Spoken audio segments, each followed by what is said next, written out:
బయట ఎన్నో కష్టాలు పడి ఇంటికి వచ్చినటువంటి తండ్రి కొడుకుని కౌగిలించుకొని అన్నీ మర్చిపోతాడు. ఇక తల్లో నిరంతరం పుత్రుని గమనిస్తూ వాడు చేసే దోషాలలో కూడా, అంటే అతడు చేసే తప్పులలో కూడా మంచినే చూస్తూ ఉంటుంది. దీన్ని మనం పుత్రానందం అని అంటూ ఉంటాం. కైలాసంలో పార్వతీదేవి పొందిన ఆనందాన్ని ఇప్పుడు నేను వర్ణన చేస్తున్నాను అని చెప్తారు. హే హే రంబా అంటుంది పార్వతీదేవి. ఒకానొక సమయంలో కైలాసంలో కూర్చుని చక్కగా ధ్యాన నిష్టలో ఉన్న అమ్మవారికి గణపతి కుమారస్వామి గట్టిగా గొడవ పడడం వినపడింది. వెంటనే పెద్దవాడు కాబట్టి గణపతిని దగ్గరికి పిలిచి హే హే రంబా అన్నదట. అంటే హేరంబుడు అంటే గణపతికి పేరు కదా, గట్టిగా నాదము చేయువాడు అని అర్థం. హే హేరంబా అనగానే కిమంబా అన్నట్ట. ఏంటమ్మా అన్నట్ట. రోదిషి కుతః, ఎందుకు ఏడుస్తున్నావు? కర్ణములు ఢత్యగ్ని భూహు. ఈ కుమారస్వామి ఉన్నాడు చూడు, వీడు నా చెవు గట్టిగా పిండుతున్నాడమ్మా, అందుకని నేను ఏడుస్తున్నాను అన్నాడు గణపతి. అనగానే అప్పుడు ఒక్కసారి ఆ కుమారస్వామి వైపుకి తిరిగి కింతే స్కంద విచేష్టితం అని అడిగింది. నాయన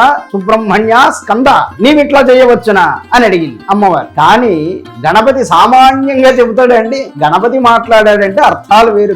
కవీనాం, వేదాలు చెప్పే కవులలోకెల్లా గొప్ప కవి ఆయన. ఆయన మాట చాలా లోతుగా ఉంటుంది. కర్ణవులుఠతి అగ్నిభూహు, నా చెవులు పిండుతున్నాడమ్మా ఈ సుబ్రహ్మణ్యుడు అంటే పర్వాలేదు, అగ్నిభూహు అన్నాడు. అగ్ని నుండి పుట్టినవాడు వీడు అని ఎత్తి పొడుపుగా మాట్లాడుతున్నాడు.